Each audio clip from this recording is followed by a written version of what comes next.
नमस्कार। मेरा नाम डॉक्टर प्रदीप कुमार सिंघल। मैं इंद्रप्रस्थ अपोलो हॉस्पिटल में डॉक्टर हूँ। इससे पहले मैं all India institute of medical sciences में प्रोफेसर था। मैं आज आपको एक बहुत ही महत्वपूर्ण विषय पर बताने जा रहा हूँ कि जो हमारी संस्था है, हमारी संस्था का जो उद्देश्य है वो ये है कि घर घर में हो श्री रामचरितमानस का पाठ, पुजारियों का बड़े मान सम्मान, तभी होगा हमारी सनातन संस्कृति का उत्थान।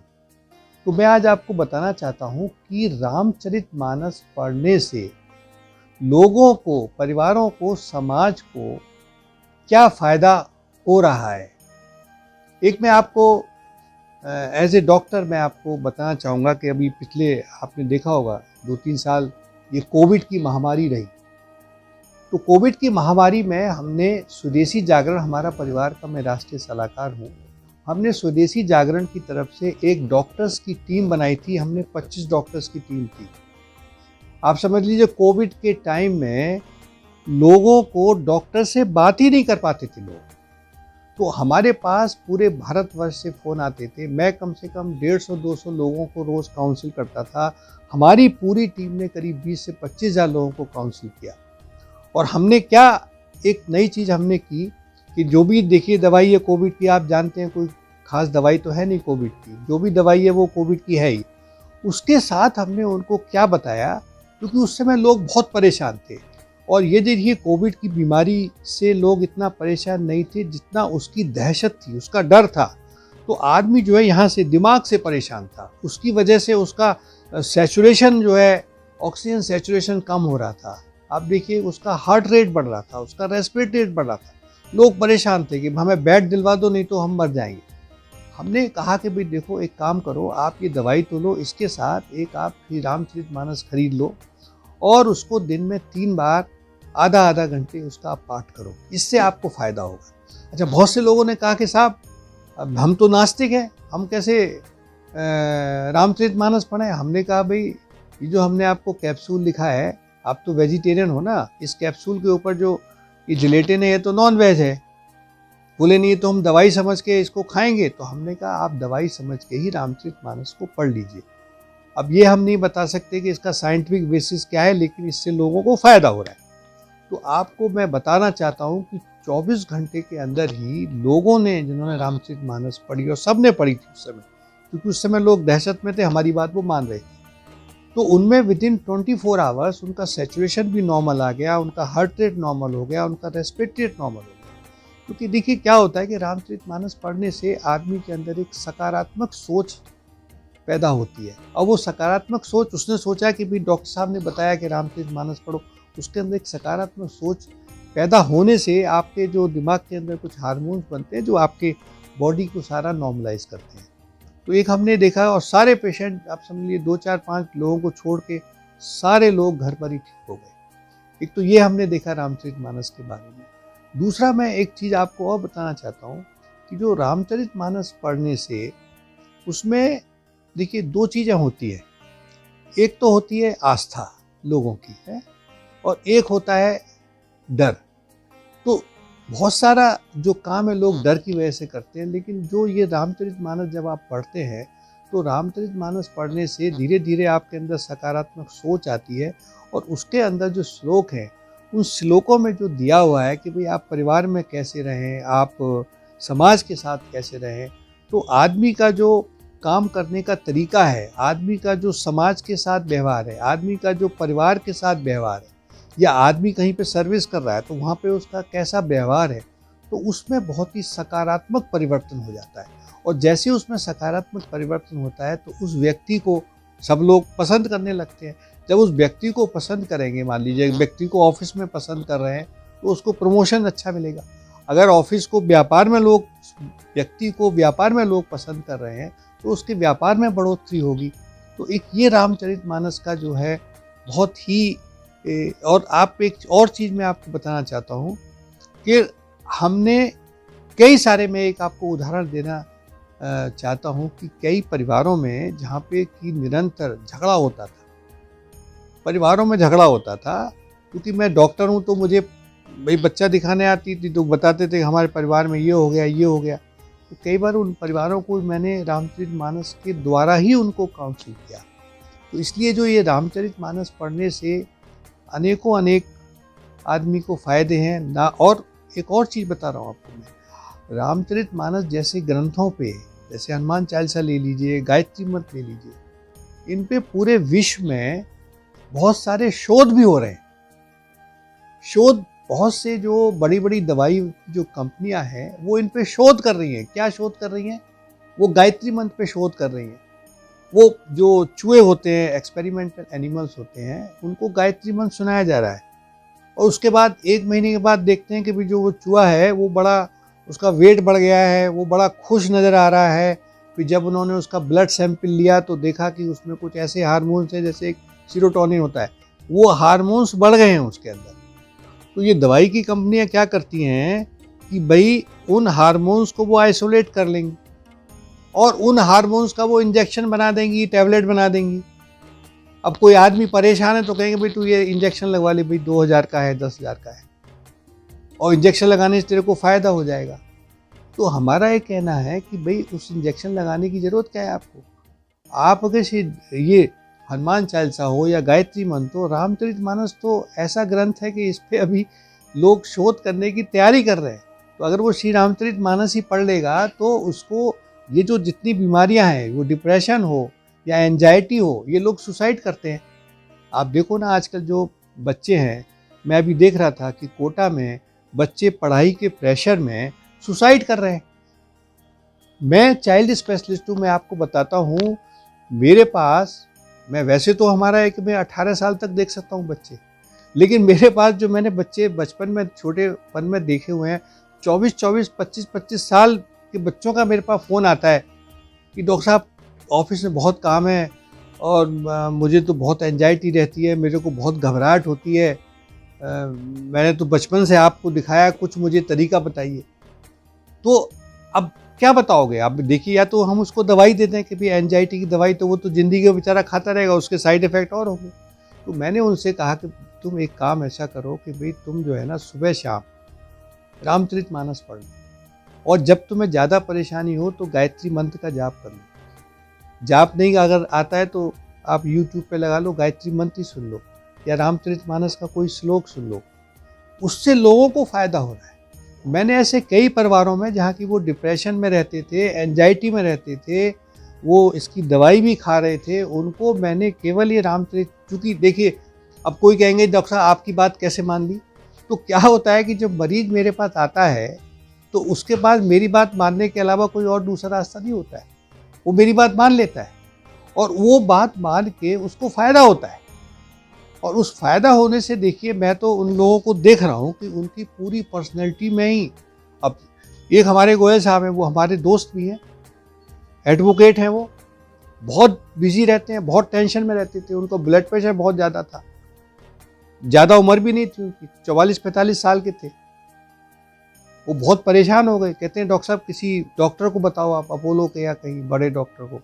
तो मैंने कहा भाई देखो, डॉक्टर कुछ काम नहीं करेगा, आप एक काम करो, आप सुबह जल्दी उठ जाया करो, सुबह उठ के आधा घंटे रामचरितमानस पढ़ो और रात को आओ तो रामचरितमानस पढ़ो।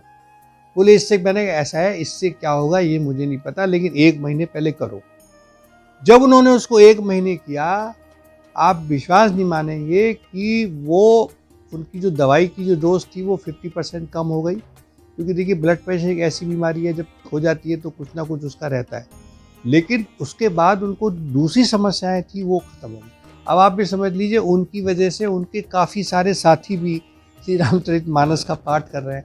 जिन परिवारों में रामचरितमानस का पाठ पठन शुरू हो गया है, चूँकि अभी तक हमारी संस्था के साथ करीब 5000 से ज़्यादा पुजारी जुड़े हुए हैं और इन पुजारियों द्वारा करीब 4000 से ज़्यादा परिवारों में श्री रामचरितमानस का पाठ शुरू भी करवा दिया गया है। तो जो हमारी संगठन के कुछ सदस्य ऐसे, जिन परिवारों में रामचरितमानस का पाठ पठन शुरू हो गया है, ऐसे लोगों से बात भी कर रहे हैं। तो ये एक बड़ी अच्छी चीज़ देखने में ये आ रही है कि जिन परिवारों में 2 महीने से ज़्यादा हो गया है रामचरितमानस का पाठ करते हुए, उन परिवारों में पुजारियों के लिए मान सम्मान और आदर बढ़ रहा है। और यही हमारी संस्था चाहती है, क्योंकि जब तक समाज पुजारी और मंदिर का आदर सम्मान नहीं करेगा, तब तक वो समाज अपनी सनातन संस्कृति और धर्म में भी उसकी आस्था पैदा नहीं होगी। मैं चूंकि बच्चों का डॉक्टर हूँ, मैं आपको एक लाइव एग्जाम्पल देता हूँ। ग्रेटर क्लास के एक व्यापारी हैं अग्रवाल साहब, पूरा नाम मैं नहीं बता रहा हूँ, उन्होंने मना किया, मैंने पूछा था। 1 साल पहले की बात है, 1 साल पहले उनका मेरे पास फ़ोन आया कि डॉक्टर साहब मैं अपने बच्चे को आपको दिखाना चाहता हूँ। मेरा जो फील्ड है, मैंने चाइल्ड साइकोलॉजी में भी काम किया हुआ है। मैं ऑल इंडिया इंस्टीट्यूट में भी चाइल्ड साइकोलॉजी क्लिनिक देखता था, अपोलो में भी मैं छोटे स्तर पर, क्योंकि वहाँ पर इतनी सुविधा नहीं है इसकी, मैं करता हूँ इसको चाइल्ड साइकोलॉजी पर। तो उन्होंने कहा कि मुझे आपको अपने बच्चे को दिखाना है, आपका नाम मुझे रेफ़र किसी ने बताया है। मैंने कहा ठीक है भाई। तो उनको मैंने अग्रवाल साहब को अपने घर पर बुलाया, वो आए मेरे पास। तो मैंने पूछा भाई क्या समस्या है? तो उन्होंने बताया कि जो मेरा बच्चा है इसको समस्या ये है कि कभी ये बहुत ज़्यादा हाइपर एक्टिव हो जाता है, कभी ये डिप्रेशन में चला जाता है, और कभी ये जो है वायलेंट हो जाता है, तोड़ फोड़ करना शुरू कर देता है। मैं ठीक है, फिर मैंने बच्चे से बात की, मैंने कहा भाई तुम बेटा ऐसा क्यों करते हो, क्या प्रॉब्लम है तुम्हें? तो उसने कहा कि मैं जो है ना फेसबुक करता हूँ, मैं इंस्टाग्राम भी देखता हूँ, फेसबुक इंस्टाग्राम पे कोई मेरी बढ़ाई करता है तो मैं बड़ा खुश हो जाता हूँ, हाइपर एक्टिव हो जाता हूँ, कोई मेरी बुराई करता है तो मैं डिप्रेशन में चला जाता हूँ। फिर मैंने उनके फादर से पूछा कि भाई आप ये बताइए क्या काम करते हैं आप? कह रहे मैं एक्सपोर्ट का मेरा बिजनेस है। मैंने घर पे कितने बजे आते हैं? कहता 12 बजे आता हूँ। तो फिर देखिए मैंने उससे कहा देखो भाई आपके बच्चे का इलाज तो मैं करूँगा, ठीक है ना, लेकिन आपको एक काम करना पड़ेगा, जो मैं चीज़ बताऊँगा वो आपको करनी पड़ेगी, फीस मैं आपसे लूँगा नहीं बिल्कुल। बोले ठीक है डॉक्टर साहब, मैं 1 साल से इस बच्चे का ट्रीटमेंट करा रहा हूँ, मैंने न्यूरोलॉजिस्ट को दिखा चुका हूँ, साइकोलॉजिस्ट को दिखा चुका हूँ, साइकेट्रिस्ट को दिखा चुका हूँ, मतलब ये बच्चा दवाई भी बहुत तरह की खा चुका है, आप जो बताएंगे वो मैं करूँगा। तो मैंने कहा देखिए नंबर एक तो आप जो है रात को भाई शाम को जल्दी आइए घर पर, 9 बजे तक घर पे आ जाइए, जल्दी सो जाइए। एक रामचरितमानस खरीद लीजिए, 100-150 रुपये की आती है, गीता प्रेस की रामचरितमानस है। थोड़ा बड़ा साइज़ खरीदेंगे वो 250-300 रुपये की आ जाएगी, उसको आप खरीद लीजिए। और ख़रीद के सुबह फिर बच्चे से मैंने कहा देखो बेटा तुम्हें सुबह 6 बजे उठना है, 6 बजे उठ के नहा के तुमको उस रामचरितमानस के कहीं से भी ले लेना, 5, 6, 10 दोहे तुम्हें खुद पढ़ने हैं ज़ोर ज़ोर से, और तुम्हारे माता पिता तुम्हारे साथ बैठे। तो बच्चा भी राजी हो गया, बच्चा भी थोड़ा सा चाहता था कि उसमें सुधार हो। अब मैंने उनको बता दिया, उसके बाद मुझे तो मैं भूल गया। फिर उसके 1 महीने के बाद उनका फ़ोन आया कि डॉक्टर साहब बच्चे के अंदर काफ़ी सुधार हो रहा है, तो मैं आपको दिखाना चाहता हूँ। तो मैंने कहा देखो भाई दिखाने की ज़रूरत नहीं है, अभी तुम रामचरितमानस जैसे मैंने बताया था वो शुरू रखो। 3 महीने के बाद वो अग्रवाल साहब मेरे घर पे मुझे बिना फ़ोन किए सुबह सुबह आ गए 8 बजे। उन्होंने कहा डॉक्टर साहब बड़ा गजब हो गया आपने। क्या गजब हो गया? कि भाई मेरा बच्चा कहते हैं 90% से ज़्यादा ठीक हो गया है, अब वो पढ़ाई में भी ध्यान दे रहा है, और उसने जो उसकी सारी डिप्रेशन और ये सारी जो मैं सब दवाइयाँ उसकी बंद हो गई हैं, और वो इससे उसको बड़ा आराम मिला है। तो ये एक मैंने आपको एग्जाम्पल दिया। एक और मैं आपको चीज़ बताना चाहता हूँ कि जिन परिवारों में रामचरितमानस या ऐसे धर्म ग्रंथों का पाठ होता है, मैं चूँकि काफ़ी सारे ऐसे परिवारों से जुड़ा हुआ हूँ, क्योंकि मैं राष्ट्रीय स्वयंसेवक संघ से भी जुड़ा हुआ हूँ, मैं स्वदेशी जागरण हमारा परिवार का राष्ट्रीय सलाहकार हूँ, मैं बेटी बचाओ बेटी पढ़ाओ के भी राष्ट्रीय कार्यकारिणी में हूँ, मैं भारत रक्षा मंच का भी काम देखता हूँ। तो मैंने देखा है कि जिन परिवारों में हमारे सनातन धर्म ग्रंथों का पाठ होता है, उसमें बच्चा, आप मैं घर जाता हूँ वो पैर छूता है मेरे, और बच्चा संस्कारी है, उसका जो अपनी पढ़ाई पर वो फोकस कर रहा है पूरा, और वो सारी उसमें अच्छी आदतें हैं। लेकिन ऐसे परिवार जहाँ पे कि रामचरितमानस या ऐसे धर्म ग्रंथों का पाठ पठन नहीं हो रहा है, वहाँ पे मैंने देखा कि बच्चों का व्यवहार बिल्कुल डिफरेंट है, उनकी आदतें इस तरह की हैं जो कि किसी बच्चे के डेवलपमेंट के लिए ठीक नहीं है। तो इसलिए मैंने देखा कि जहाँ जहाँ परिवारों में रामचरितमानस पढ़ रहा है, वहाँ पे केवल बच्चा क्योंकि जो संस्कारित बच्चा होता है वो अपने विकास पे ध्यान देगा। ठीक है, कुछ लोग पूछते हैं जी रामचरितमानस पढ़ने से, मैंने भी रामचरितमानस पढ़ने से क्या होता है कि आपके जो संस्कार जो आते हैं उसकी वजह से जो आपकी सोच है वो सकारात्मक होती है, और जब आपकी सोच सकारात्मक होगी तो कार्य भी आप अच्छे करेंगे, आप पढ़ाई में भी अव्वल आएंगे, आप अपने व्यापार में भी अच्छा काम करेंगे, आप अपने परिवार को भी अच्छी तरह देखेंगे। अब मैं आपको एक और छोटा सा एग्जाम्पल देता हूँ। मैं एक चाइल्ड स्पेशलिस्ट हूँ, क्योंकि मैं करीब 4 साल से इस काम में लगा हुआ हूँ। अब मेरे पास जो माताएं भी आती हैं, उनकी मतलब यंग लेडीज आती हैं, 24-25 साल की, छोटा बच्चा होता है, साथ में सास भी होती है। तो 2-4 बार दिखाने के बाद वो डॉक्टर से काफ़ी घुल मिल जाती है। तो उसमें घुल मिल में क्या होता है कि कभी जब सास आती है तो वो उसकी बुराई करती है कि ये ऐसे करती है, वो आती है तो वो बुराई करती है। तो मैंने सोचा कि यार ये इनमें झगड़ा रहता है, क्या किया जाए। तो मैंने एक एक्सपेरिमेंट किया।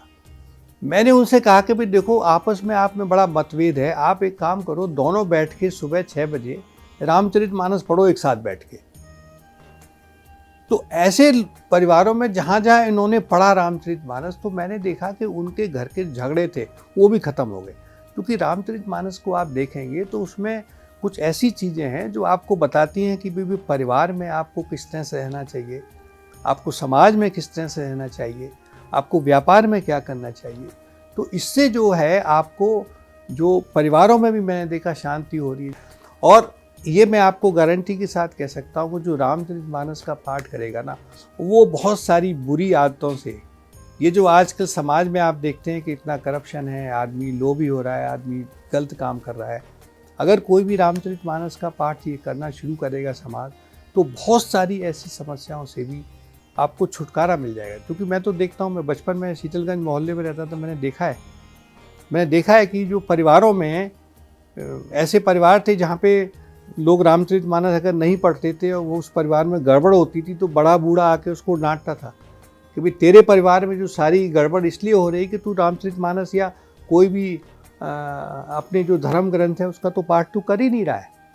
तो ये एक ऐसा ग्रंथ है, ये एक ऐसी चीज़ है कि जो ना केवल हमें आर्थिक रूप से, हमें सामाजिक रूप से, हमें मानसिक रूप से, हर तरह से ये मनुष्य की सहायता करेगी। इसलिए मेरा ये सबसे अनुरोध है कि आप भी सब अपने अपने परिवारों में श्री रामचरितमानस का पाठ करें। और हमारी संस्था इसी विषय पर काम कर रही है, हमारी विषय इस पे भी काम कर रही है कि जो हमारे पुजारी जो रामचरितमानस पढ़ने के लिए सब लोगों को प्रोत्साहित कर रहे हैं, उनकी भी सहायता हम अपनी संस्थान के द्वारा करें, हम आप सब लोगों के द्वारा करें। आप सब लोग भी हमसे जुड़ें और हमारी संस्था का जो डोनेशन लिंक है, लोग हमको जो डोनेशन दे रहे हैं वो हम इन छोटे छोटे मंदिर के पुजारी, छोटे छोटे मंदिर के जो ये इनकी आर्थिक स्थिति सुधारने के लिए कर रहे हैं। तो आप हमारी संस्था से जुड़ें।